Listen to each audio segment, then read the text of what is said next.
Сайн мэцэн уу та бүхэн баяраа артыг үзэж байна. Одоо хамтдаа нэмэлт хэдэн дасгалууд харцгаая. Энэ нь юу гэхээр халаалт хийх цэгүүд. Хамтдаа өөрсдөө спортын ямар нэг төлөөр хичээлдэг тамирчин хүн гэж төсөөлцгөө л да. Өөртөө дуртай спорт бол бодъё. Би хувьдаа гүйлтийн спортыг бодлоо. Би өнөөдөр яаж ч хүсээд мөрөөдөөд маргааш шууд холын зай марафонд гүгээ төрүүлнэ гэж байхгүй.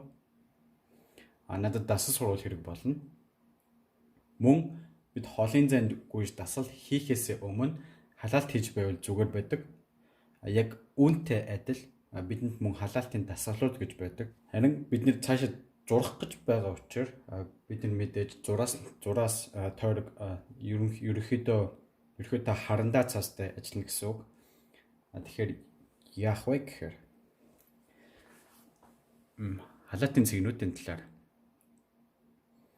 энэ нэлийн хуучны мөн маш зугаатай үр дүнтэй арга юм. Эхлээд тойрог болон номон шулуунаас эхлэе.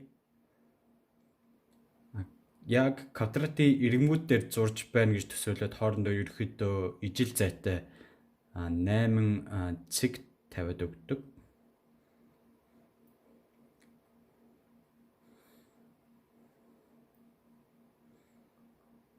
Тэгээд түүн дотроо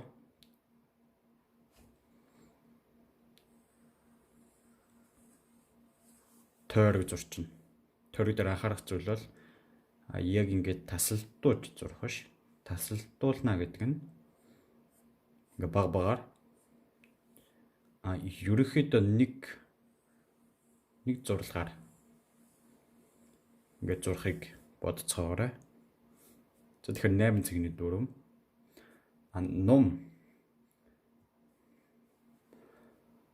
Номны хувьд хоорондоо дурын хэмжээтэй 2 цэг тавиад яг тэрнийхээ голоос нь эхлээд дээшээ эсвэл доошоо одоо бид дээшээ зуръя.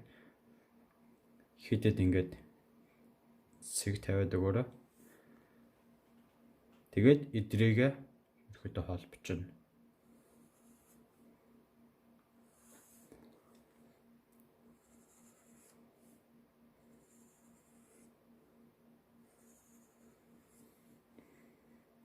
Энэ ерөөхдөө хэцүү дасгал, тийм болохоор энэ дасгал маш чухал дасгал.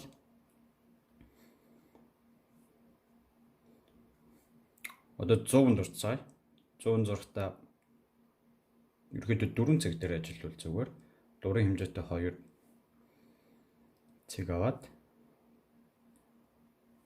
бат зэрэг хэмжээтэй голоос нь 2 цэг тавиад энэ дөрөв ингээ холбочих.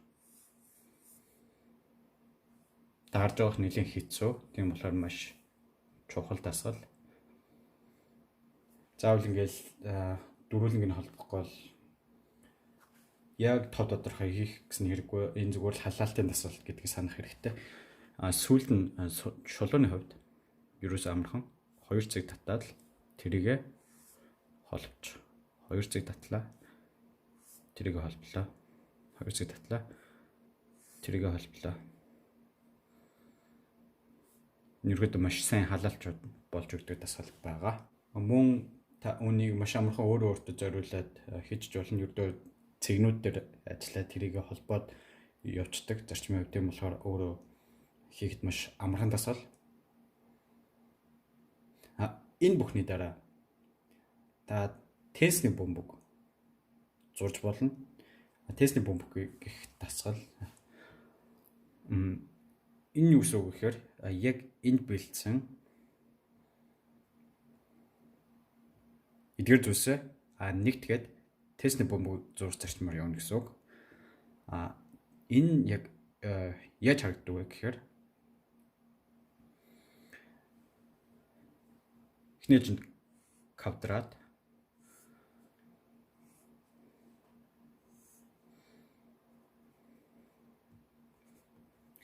квадрат зураад энэ дотроо тойрог зураад үүний дараа шолоо дээр ажиллаад үз.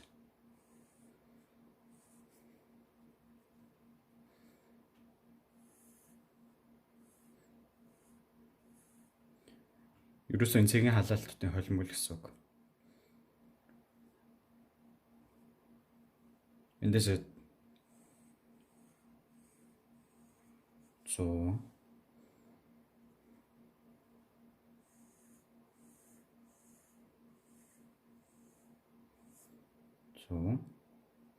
энэ 100 бас өөр олон чиглэлээс ингээд зураад үзээрэй.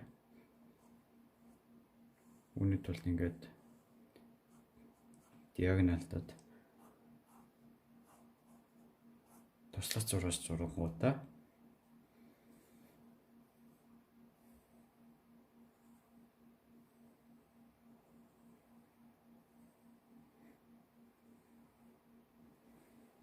энэ маягаар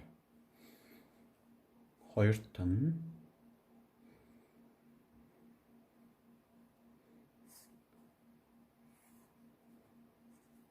бас л тэнцний бөмбөг бас квадрата мэдээж зурна.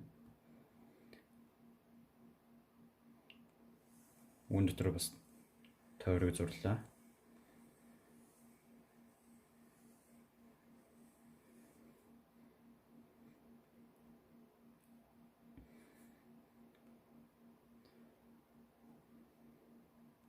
Яг голоос нь биш ч гэсэн базрыг дээд хэсгээр нь ингээд туслах зураас зураад эндээсээ 100 зураад үз. Ерөнхийдөө дөрвийн цэг нь энд нэг цэг, энд нэг цэг. Тэгээ яг нөгөө хоёр цэг нь болохоор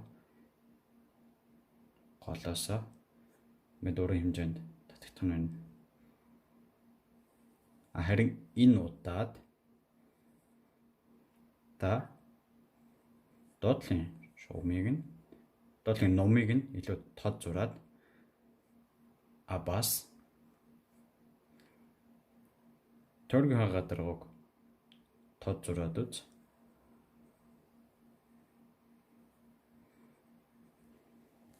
Яг энэ дасгалыг ажиллаад ангууд бидний дараагийн сэдв юу байх нь бараг л анзаарч байгаа.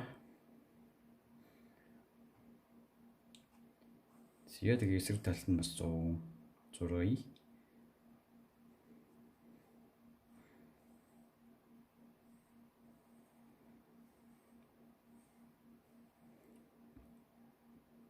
Бас нэг талын тод зурчихъя. Нэг талын бас 100 тод зураад өгье. Гуравт нь бас л тенсний бөмбөгөө зуръя.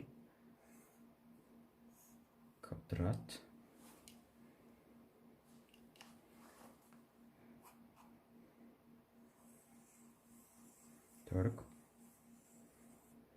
Тойрог би ерөөдөө хит ингээд давхарлаад татчихдаг. Яа гэвэл эхний удаа тойрог татна гэдэг, зөв тойрог татна гэдэг ерөөдөө нэлээд хэцүү байдаг. Тийм болохоор хит давхарлаад тэр дундаас ингээд зөв тойрог олж хараад тэрийгэ тодруулаа явах нь надад илүү амар байдаг. Тэгээ шулуун болж байгаа юм шиг хуваагаад энэ удаад 100 удаа ерөөдөө иймэрхүү барилтаа гаргаад өгье.